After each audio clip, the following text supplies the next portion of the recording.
और वह जड़ी बूटी लेकर अपनी गुफा की ओर निकल पड़ता है। शेरू वह जड़ी बूटी लेकर हकीम भालू को देता है। हकीम भालू उस जड़ी बूटी को लालू शेर को पिलाता है और लालू शेर कुछ ही दिनों में बिल्कुल ठीक हो जाता है। फिर शेरू और बगीरा लालू शेर से पूछते हैं,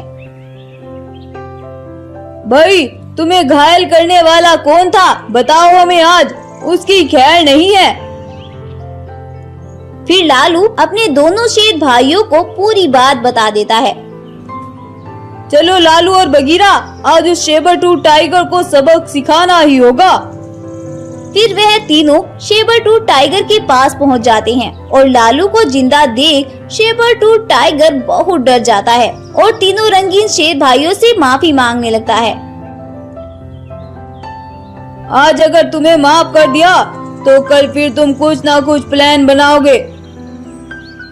और ऐसा बोलकर वो तीनों भाई उस सेबर-टूथ टाइगर पर हमला कर देते हैं और उसे वहीं पर मार डालते हैं।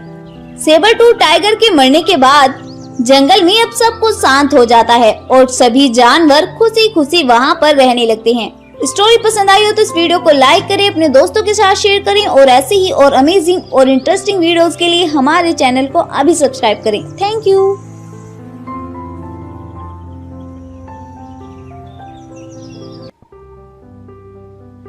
जादुई लंबे पैरों वाली बकरी और बूढ़ा कमजोर शेर। एक बार जंगल में कुछ रंगीन बाघ हमला कर देते हैं और जानवरों को मारने लगते हैं। वो जो भी कोई उन्हें जानवर मिलता उसे बड़े ही बेरहमी से मार डालते हैं। उस जंगल का राजा शेर बहुत ही कमजोर था। वो तो अपने आप चल भी नहीं पाता था क्योंकि वो अब बूढ़ा हो चला था। अब तो उसे डर ने चारों तरफ से जकड़ लिया था और वह अपने जंगल के जानवरों के लिए कुछ भी नहीं कर पा रहा था। सभी जंगल के जानवर उन रंगीन बाघों के झुंड से बहुत परेशान थे और वो कुछ भी नहीं कर पा रहे थे।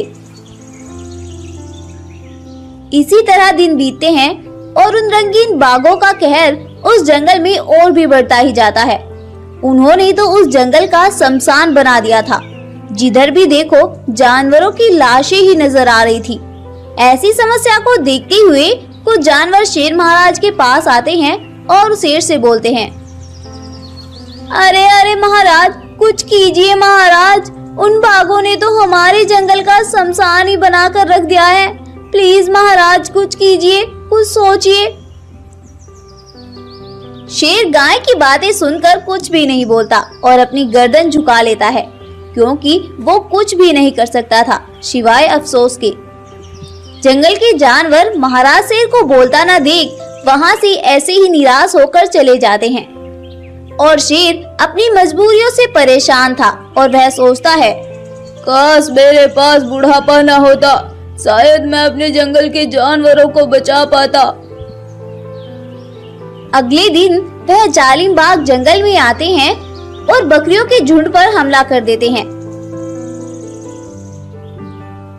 और बकरियों के बच्चों का शिकार कर लेते हैं। कुछ बड़ी बकरियां वहां से भाग पड़ती हैं और एक बकरी सीधा वहां से शेर महाराज के पास जाती है और शेर से बोलती है, महाराज, आपको कोई अधिकार नहीं है इस जंगल का राजा कहलाने का, क्योंकि जब आप हमारी हिफाजत ही नहीं कर सकती तो तुम्हें इस जंगल में भी पनाह नहीं लेनी चाहिए।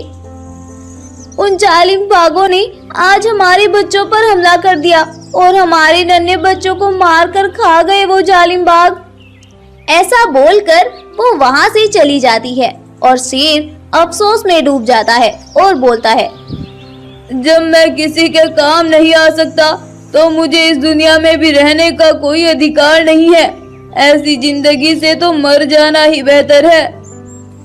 वो ऐसा सोच ही रहा था कि तभी उसके सामने एक लंबी टांगों वाली बकरी घर प्रकट होता है और उसके अंदर से आवाज आती है, तुम्हें परेशान होने की कोई जरूरत नहीं है, मैं तुम्हें एक मांस का टुकड़ा देती हूँ। इसे खाकर तुम बहुत ज्यादा ताकतवर बन जाओगी और किसी भी जानवर का आसानी से मुकाबला कर सकोगे शेर।